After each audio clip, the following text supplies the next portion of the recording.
Hello friends, welcome back to my channel. എൻ്റെ channel ആദ്യമായിട്ട് കാണുന്നവരാണെങ്കിൽ സബ്സ്ക്രൈബ് ചെയ്യുക, ഇഷ്ടപ്പെട്ട ലൈക്ക് ചെയ്യുക, ഷെയർ ചെയ്യുക, കമൻറ്റ് ചെയ്യുക.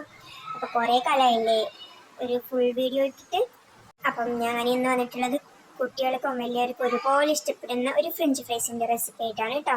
നമുക്ക് എളുപ്പത്തിൽ ചെയ്യാൻ പറ്റും. നമുക്ക് കടയിൽ നിന്നൊക്കെ വാങ്ങുന്ന സമയത്ത് നമുക്ക് കുറച്ചല്ലേ കിട്ടും. ഇത് നമുക്ക് വീട്ടിൽ തന്നെ അത്ര കോസ്റ്റ്ലി ഒന്നും ഇല്ലാതെ നമുക്ക് വീട്ടിൽ തന്നെ എളുപ്പത്തിൽ ചെയ്യാൻ പറ്റും കേട്ടോ. അപ്പം എല്ലാവരും ഒന്ന് ട്രൈ ചെയ്ത് നോക്കാം.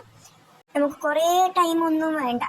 അപ്പം ഞാനിതിന് ആദ്യം കുറച്ച് ഉരുളക്കിഴങ്ങ് എടുത്തിട്ടുണ്ട് കേട്ടോ. ഞാൻ അതിൻ്റെ തൊലിയൊക്കെ കളഞ്ഞ് വൃത്തിയാക്കിയതിന് ശേഷം ഇത് കാണിക്കുന്ന പോലെ കട്ട് ചെയ്ത് വെക്കാം കേട്ടോ. ഇത് നല്ലോണം തടിയോ ആയിക്കൂടാ, നല്ലോണം സ്ലിമ്മോ ആയിക്കൂടാ, ഒരു മീഡിയം ലെവൽ ഞാൻ കാണിക്കുന്നത് പോലെ അതേപോലെ ചെയ്ത് കട്ട് ചെയ്ത് വെക്കാം കേട്ടോ. അപ്പം ഞാനിവിടെ കുറച്ച് അധികം ഉരുളക്കിഴങ്ങ് എടുത്തിട്ടുണ്ട്. കുട്ടികൾക്കൊക്കെ വളരെ ഇഷ്ടമാണിത്. അപ്പം ഇനി നമുക്കതൊരു ഫ്രഞ്ച് ഫ്രൈസിൻ്റെ രൂപത്തിലോട്ട് കട്ട് ചെയ്ത് വെക്കാം. കാണുന്ന പോലെ തന്നെ ചെയ്യാം കേട്ടോ നിങ്ങളും.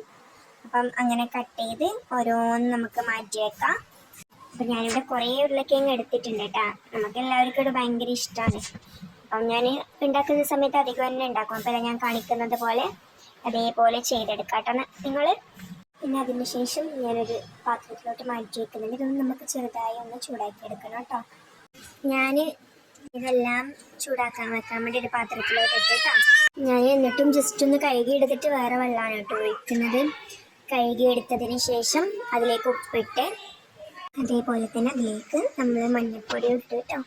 നമുക്ക് ഈ ഉരുളക്കിഴങ്ങിൻ്റെ മുകളിലേക്കുള്ള വെള്ളമൊഴിച്ച്, നല്ലോണം വെള്ളം ഒഴിക്കാൻ പാടില്ല, ജസ്റ്റ് ഒന്ന് അതിന് മുകളിലേക്കുള്ള വെള്ളം ഒഴിച്ച് ചൂടാക്കാൻ വെക്കാം. ചൂടായതിന് ശേഷം നമുക്ക് ഊറ്റിയെടുത്ത് ഇതേപോലെ ഒരു തുണിയിലേക്ക് വെച്ച് ഉണക്കിയെടുക്കാം കേട്ടോ. ഞാൻ ഈ തുണിയുടെ ഫ്രഞ്ച് ഫ്രൈസ് ഉണക്കാനായിട്ട് ഉപയോഗിക്കുന്നതാണ് കേട്ടോ. പിന്നെ വേറൊരു പാത്രത്തിലോട്ട് കോൺഫ്ലവറും ഉപ്പും കുറച്ച് മഞ്ഞൾപ്പൊടിയും കേട്ടോ, കുറച്ച് മഞ്ഞൾപ്പൊടി മതി ഇട്ട് നമുക്ക് മിക്സ് ചെയ്തെടുക്കാം കേട്ടോ. എന്നിട്ട് നമുക്ക് തിളച്ച എണ്ണയിലോട്ട് ഇടാം. അപ്പോൾ ഇതാ നമ്മൾ എളുപ്പത്തിൽ ഉണ്ടാക്കുമ്പോൾ നല്ല ക്രിസ്പി ആയിരിക്കും കേട്ടോ.